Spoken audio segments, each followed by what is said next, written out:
Welcome back to the Grassroots to Greatness podcast. Today I am talking about how to create game intelligent players and not just athletes. Game intelligence for me is massive. It's something we don't always focus on. It's probably because some of us maybe don't know how to focus on it or how to do it, and it's easier to focus on maybe the physical side of things and developing players like that. Now, I'm not dismissing the physical side of things. I think that for me, players need a certain level of physicality, especially if they're trying to go up to certain levels. And physicality will always help players, especially at younger ages. But as players get older, their decision making and their effectiveness and how intelligent they are in making decisions will be a big factor in where they get to. And we've all seen those physical players that really dominate at 7s, 8s, score loads of goals, but they're not maybe coachable. They don't learn things. They don't pick things up. They don't improve their decision making. When people learn to deal with their physicality, those players then struggle. So it's really important we help players with this. I'm going to go through 4 or 5 points of things that we need to really work on when working with players to improve their game intelligence. And one of the first ones is their decision making under pressure. Now, as the game goes on and you get older, the pressure that you'll be under, especially when you're on the ball, will increase. And now we're talking about pressure in terms of defenders coming at you, no time on the ball, having to make quick decisions in the box. I'm not talking about pressure in terms of crowd, etc., etc. But the more pressure you get on you, the quicker you need to make decisions. You need to make effective decisions as well. It can't just be about, all right, I've picked a pass and I've played it. It's like, well, is that the right pass in that situation? When you've played the pass, have you played it to the right foot of the player? Have you played it at the right pace? Have you played it to somewhere where they want it so they can then play their next pass? And a part of that is then being able to see 2-3 passes ahead rather than just doing what you're going to do with your pass. Now, it's really important for players to make quick decisions, especially when they're under pressure, but we've also got to teach players to relax and not panic, because there's a big difference between a quick decision that's panicked and actually a calculated, effective decision. So it's really vital that we get players to work on this all the time. And how do we do it? We get them to make loads of decisions in the games and in training. And you've got to let players make decisions and make mistakes. Because if you think about all the decisions you're making as a coach, how many of them do you get wrong? We get loads of them wrong, but that's how we learn.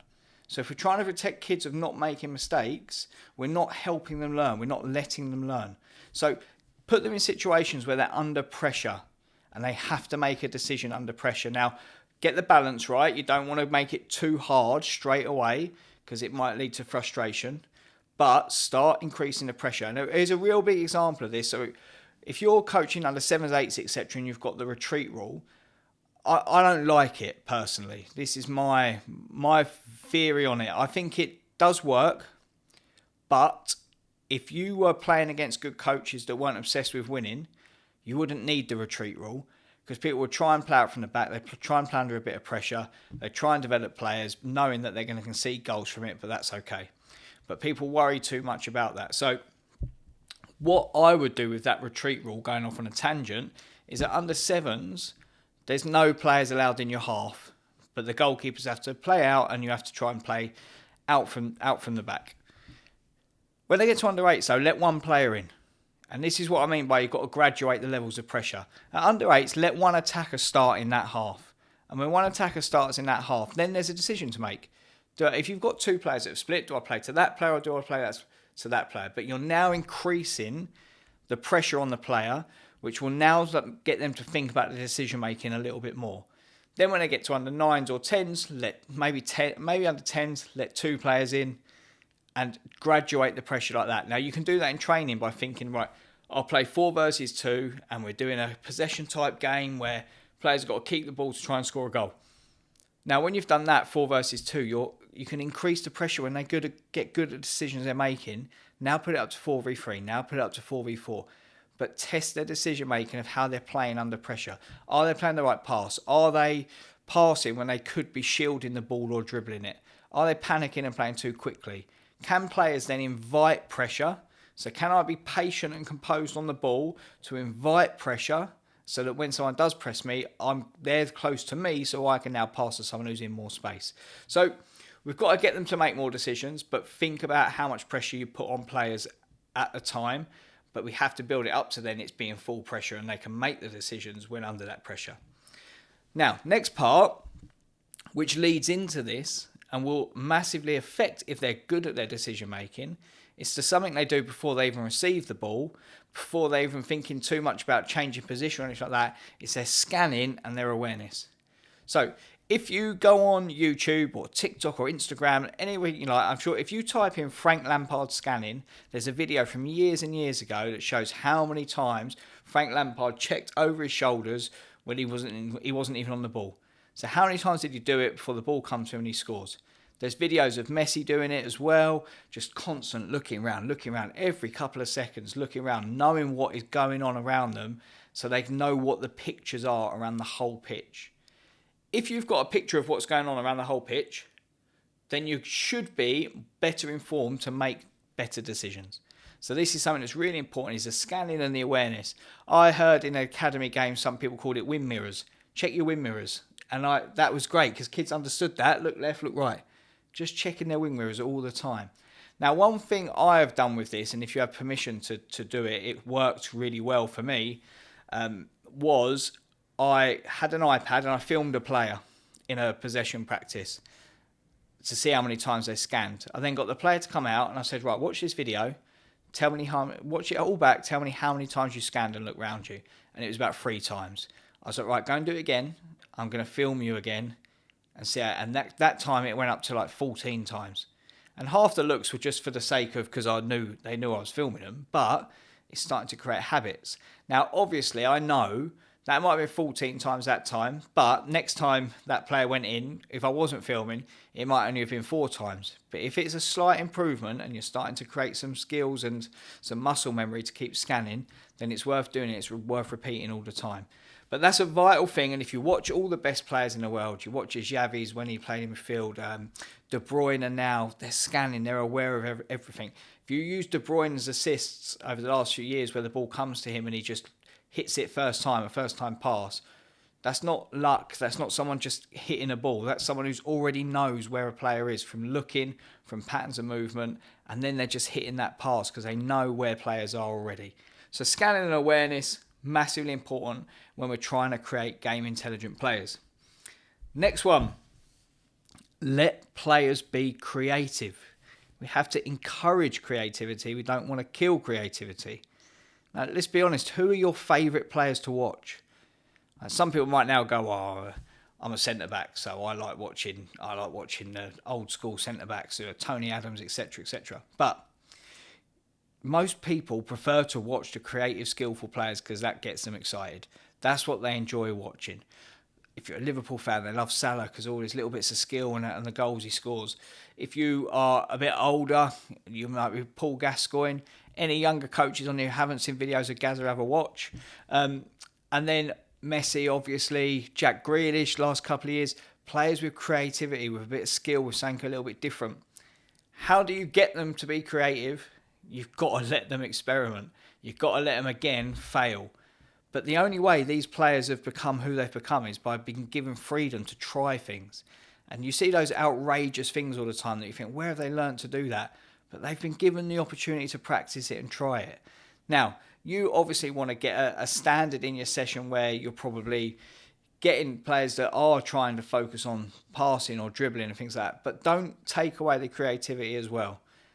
Obviously, I get it. You can't just have people every time they get the ball. If you've got 14-year-olds and you've got a player that every time he gets the ball is trying 14 step-overs and trying to bonner a through ball every time and it's killing your session, there is a limit and a level, but don't take creativity away completely. Now, you can do fun games with that as well. Of if someone can make their own most creative assist, can it be a Rod Bonner, a back heel, a longer threaded through ball? So you can have fun games like that. You say, right, we're playing a normal game, but the team who makes the most creative assist will win the game tonight. And there's still a scoring system, but then it's something for them to experiment with and play around. This also helps when you give them a bit of freedom during your session and go, right, we're going to do 1v1s, but I want to see outrageous skills only. So only see outrageous skills for 5 minutes. Then we're going to do 1v1s and try and be as effective as possible at beating your player. But let them be creative and let them take risks. They're kids, they want to experiment, they want to try things. Loads of kids now watch YouTube, TikTok, Instagram and try and pick skills and tricks up from there. There's so many skillful kids about, it's unbelievable. There is then the balance of we need them to be effective as they get older. So your challenge as a coach is marry the two up. Now, you'll probably know kids that do, especially where I live, there's loads of kids that do street football. Unbelievable, like skills, technique, not always effective when they go and play on a match at the weekend. So it is marrying up the two, and it is a balance as well. Next, 2 more points that I'm going to go through. One is using game type situations. I'll go on about this and on about this and on about this. But if you want to make better decision makers, your sessions need to look like the game. If you've got players in isolation, kind of dribbling around cones or passing unopposed, going around a square and passing, etc., that's not what the game looks like. The game is messy and chaotic. So you want players involved in chaotic, messy games so they can create solutions to that, which will make them more intelligent when they face those situations on a match day. So try to avoid things like the dribbling around cones, etc. Try to play games which have got lots of opposition, but again, look like the game, an invasion game. So it might be 1v1s to score in a goal. It might be 2v2, 3v2. It might be a small-sided games where you put little things in there, which we'll come on to in a minute. But make sure it looks like the game, because then they're practicing decisions that are realistic to the actual game that they're going to face at the weekend. Right, last one. Encourage problem solving through constraints. Now, I'm still a fan of playing games smaller, even with older players, even with adults. I would still go down to 3v3, 4v4 if I'm trying to get players to learn something specific or make specific decisions. Because I believe that the more decisions you make, the better you get at refining those decisions, the more effective you'll become in that situation. So if it is, I want players to get better at passing, I might be 3v3, and then I'll say a different rule, a rule such as however many passes you make before you score is however many goals you get. Or it might be with older players, there's got to be at least one touch pass before you can score. Or only however many one-touch passes before you can score is how many goals you get. Or you've got to have at least 2 touches, meaning your first touch has always got to set up your second touch. These are all different constraints around passing. It might be a one-touch finish in a 3v3. I've set out loads of different problems here based around passing and pretty much moving the ball quickly and when to play quick and when to play slow. So these are scenarios that I've set out. If I then put players into a game of 3v3 and say, right, go and solve that problem I've given you, they'll get loads of opportunities to practice it. I might frame that as well to help them with their understanding of how that transfers to the game. So it might be at the start of the session, I go, right, when we've been playing the last few games, there's been moments where the pitch has got really crowded and we've tried to play into midfield and the other team have outnumbered us, or it's been 4v4 in a really tight area. When it gets like this, if we can move the ball quickly and move out into another area, we will have players in more space. So in this session, I want you to try and move the ball quickly. So the way it's going to be, we're going to play a little 3v3 game. You're both trying to score in these little mini goals, but there's got to be a one-touch pass in your combination before you can score. So I'm looking to see what players can do that and what situations you can create that in. So now I've framed it and say, right, you can play for 3 minutes. I'm not going to stop you. And that's where you've got to step back and just be quiet. Let them have a go. They might come up with really good solutions to it. You might then, after that 3 minutes, go, right, we're going to go again, but here's some examples of situations I saw where players maybe could have done this and they didn't. Or here's examples of situations where players did do this and did do it really well, but I didn't see it. So, roll back. I've been on the positive then. I saw someone do it really well. I'm going to re-show you what they done, and this is how they got success. So it's really important that you frame it, you let them have a go at it. It might come to the point where in that session you then want to stop it at a specific time for everyone to go, look, this is the time where we could do this combination. We set it back, next person plays forward first time, for example. It's up to you how you do that, but ultimately let them make more decisions.